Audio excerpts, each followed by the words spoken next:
எனது பெருமை எனது விவசாயம். விவாஸ் ஏன்னா நிறைய பேர் பென்சிங் போடுறதுக்காக கல்லுக்காலு கம்பி அதுக்கு 1 லட்சம் 2 லட்சம் இதெல்லாம் போக்கி அதுதான் கிழுவை. ஆனா மரம் என்பது உயிர்வேலி. 2வது செலவு கம்மி. 3வது நல்லா புரிஞ்சிருக்க, இந்த கிழுவையை நம்பி பறவைகள் வரும்.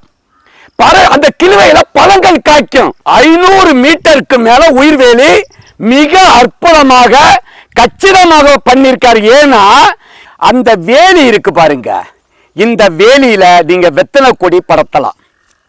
எதுல? கிழுவையிலேயே சொல்றீங்க? கிழுவையிலேயே. சரி சரி. வெத்தலை கொடி, நாட்டு வெத்தலை, திப்பிலி, மிளகு, பெப்பர். வெயில் அதிகமா பட்டாலும் அந்த இதுக்கு வரும், அந்த நிழலுக்கு. பெப்பர் இல்லாட்டு டிராகன் ஃப்ரூட், டிராகன் ஃப்ரூட், என்னென்ன கொடி வகைகள் இருக்கோ கொடிகள்